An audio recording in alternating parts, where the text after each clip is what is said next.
ओम नमो भगवते वासुदेवाय। माघ मास कथा 24वां अध्याय।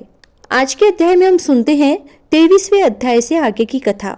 लोमशी कहने लगे कि वह राजा पहले तो तामिश्र नामी नरक में गया, फिर अंत तामिश्र नरक में, जहां पर अति दुखों को प्राप्त हुआ। फिर महारौरव, फिर कालसूत्र नामी महानर्क में गया, फिर मूर्छा को प्राप्त हो गया। मूर्छा से चेतना आने पर तापन और संप्रतापन नाम के नरक में गया। अनेक दुखों को भोगता हुआ वह प्रताप नाम के नरक में गया, और उसके बाद काकोल, कुड़पल, पूर्व मृत्तिका, लोह शंकु, मृजिप आदि नरकों में होता हुआ 80 पत्र वन में पहुंचाया गया। फिर लोह धारक आदि नरकों में गिराया गया। भगवान विष्णु के साथ द्वेष करने के कारण वह 21 युग तक भयंकर नरकों की यातना भोगता हुआ नरक से निकलकर हिमालय पर्वत पर बड़ा भारी पिशाच हुआ। उस वन में वह भूखा और प्यासा फिरता रहा। उसको मेरु पर्वत पर कहीं खाने को न तो भोजन मिला, न ही पीने को जल। होतव्यता के कारण वह पिशाच घूमता हुआ एक समय प्लुत प्रस्त्रवण नाम के वन में जा निकला। बहेड़े के वृक्ष के नीचे वह दुखी होकर हाय मैं मरा, हाय मैं मरा ऐसे शब्द जोर जोर से पुकारने लगा और कहने लगा, भूख से दुखी मेरे इस जन्म का कब अंत होगा? इस पाप रूपी समुद्र में डूबते हुए मुझको कौन सहारा देगा?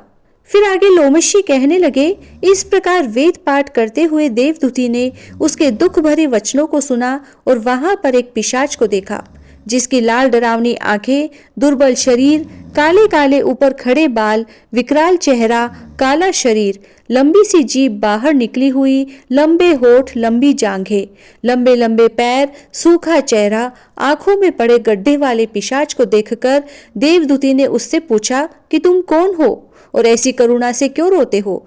तुम्हारी यह दशा कैसे हुई और तुम्हारा मैं क्या उपकार करूं?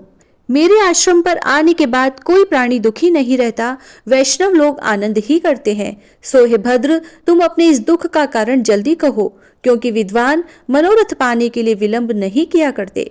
ऐसे वचन सुनकर प्रेत रोना बंद करके विनीत भाव से कहने लगा कि हे द्विज, किसी बड़े पुण्य से ही मुझको आपके दर्शन हुए हैं। बिना पुण्य के साधुओं की संगति नहीं होती। और फिर उसने पहले जन्म का वृत्तांत कहा कि भगवान विष्णु के द्वेष के कारण मेरी यह दशा हुई है। जिस हरि का नाम यदि अंत समय में मनुष्य के मुख से निकल जाए तो मनुष्य विष्णु पद को प्राप्त होता है। जो सबका पालन करता है उसी से मैंने द्वेष किया। यह सब मेरे कर्मों का दोष है, जिसकी ब्राह्मण तप द्वारा प्रार्थना करते हैं। ब्रह्मादि देवता, सनकादिक ऋषि जिसको मुक्ति के लिए पूजते हैं, जो आदि मध्य व अंत में विश्व का विधाता और सनातन है, जिसका आदि मध्य और अंत नहीं है, उस भगवान के साथ मैंने द्वेष किया। जो कुछ पुण्य मैंने पहले जन्म में किए थे वह सब विष्णु की द्वेष रूपी अग्नि में भस्म हो गए। यदि किसी प्रकार मेरे इस पाप का नाश हो जाए तो मैं भगवान विष्णु के सिवाय किसी और देवता का पूजन नहीं करूंगा। विष्णु भगवान से द्वेष करके मैंने बहुत दिनों तक नरक यातना भोगी और पिशाच योनि में पड़ा हूँ। इस समय मैं किसी अच्छे कर्म के योग से आपके आश्रम में आया हूँ, जहां पर आपके सूर्य रूपी दर्शन ने मेरे दुख समान अंधकार को दूर कर दिया है। अब आप कोई ऐसा उपाय बताइए जिससे मेरी यह पिशाच योनि दूर हो जाए, क्योंकि सज्जन पुरुष उपकार करने में देर नहीं करते हैं। तब देवदूती कहने लगे कि यह माया देवता, मनुष्य, असुर सबकी स्मृति को मोहित कर देती है, जिससे धर्म का नाश करने वाला द्वेष उत्पन्न हो जाता है। जगत के उत्पन्न करने, रक्षा करने और नाश करने वाले जो सब प्राणियों की आत्मा है, उनसे भी लोग द्वेष करते हैं।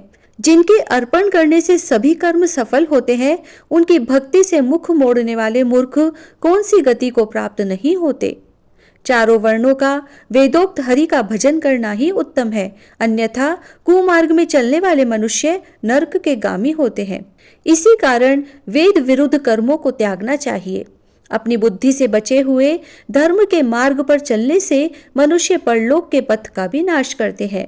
वह वेद, देवता और ब्राह्मणों की निंदा करते हैं। झूठे मन, कल्पित शास्त्रों को मानने वाले नरक में जाते हैं। देवादिदेव विष्णु से विमुख होने वाले नरक में जाते हैं, जैसे द्रविड़ देश का राजा नरक में गया। इस कारण इनकी निंदा नहीं करनी चाहिए और वेद में न कही गई क्रिया को भी नहीं करना चाहिए। लोमशी कहने लगे कि ऐसा कहने पर मुनि ने पिशाच को सुमार्ग बतलाया कि माघ मास में तुम प्रयाग में जाकर स्नान करो, उससे तुम्हारी वह पिशाच योनि समाप्त हो जाएगी। माघ मास में प्रयाग में स्नान करने से मनुष्य पहले जन्म के सब पापों से मुक्त हो जाता है। वहां पर स्नान करने से मुक्ति प्राप्त होती है। इससे बढ़कर और कोई प्रायश्चित नहीं। संसार में यह मोक्ष और स्वर्ग का खुला हुआ द्वार है। गंगा और यमुना का संगम त्रिवेणी संसार में सबसे उत्तम तीर्थ है।